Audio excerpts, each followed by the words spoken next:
I'm Peter Sidwell and today's recipe is a beautiful Turkish flatbread. It's vegetarian, it's packed full of flavour and it is absolutely delicious. Now the first thing you've got to do is make your bread dough. Now I have taught you this lots and lots of times. So watch this bit now, learn how to make an incredible bread dough and then we'll turn it into a Turkish flatbread. So first thing you need to do is weigh out your flour, okay? You need 500 grams of strong bread flour. I'm using my Touchless TARE scales because they are accurate. I can wave my hand and zero the scales, so it is a brilliant tool to have in the kitchen when you're baking.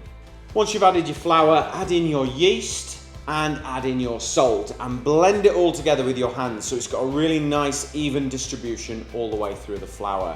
Then make a well in the middle and pour 325 mils of water in.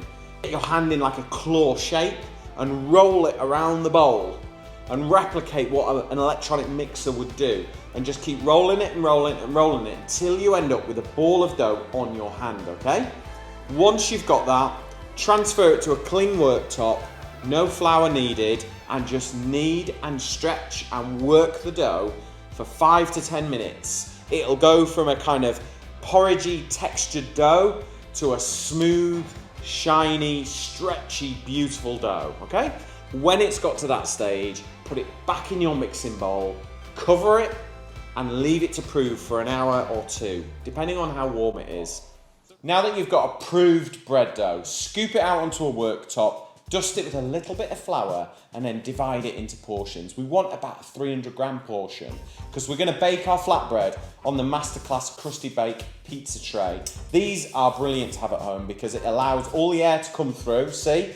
And it means that you get a nice crusty base, and that's so important. If you just bake it on a normal tray, it steams in the middle and it's not crisp and delicious. Whereas with this, it gets nice and crispy.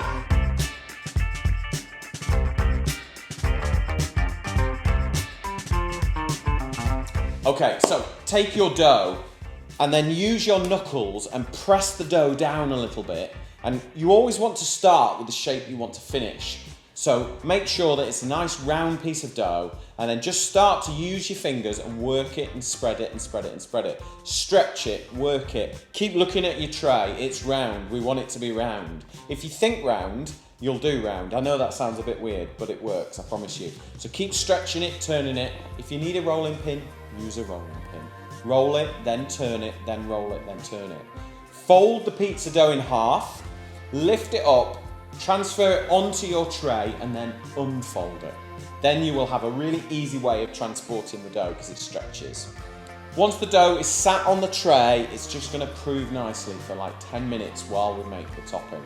Take a little piece of garlic, chop it nice and fine into a bowl, then in with your red wine vinegar and then twice as much olive oil. That'll give you a nice rounded dressing that's not too acidic but not too rich and oily.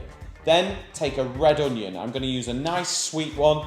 Finely dice it, so chop it in half, cut it down one way, cut in horizontally and then vertically, and that will give you a really nice fine dice. Add that to your salad dressing.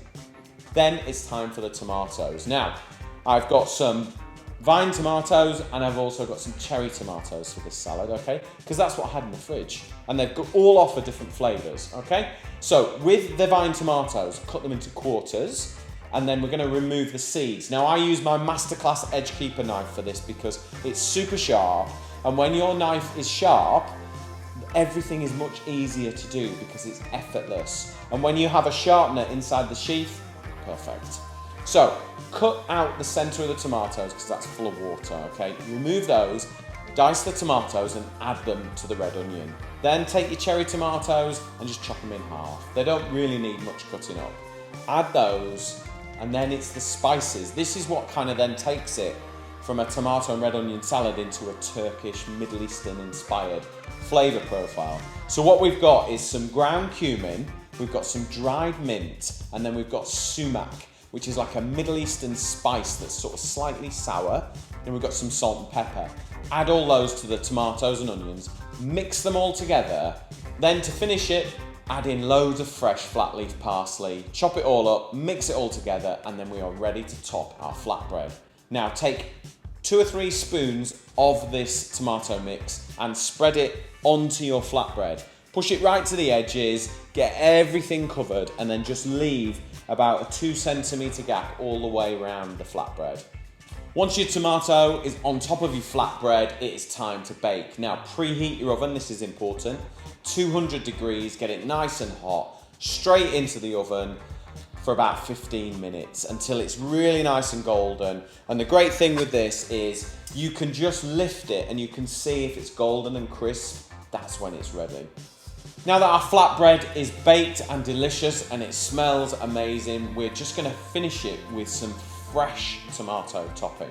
Okay, so we've cooked some of it on there to give us a sort of a depth of flavour, and then we're gonna lighten it all up now. So a couple of tablespoons of the tomato filling on top of the flatbread, more flat leaf parsley, on with some pomegranate seeds just to give those little bursts of fruit, and then finish it with a good squeeze of lemon juice. It is absolutely delicious. It's fresh, it's vibrant, and it just tastes amazing.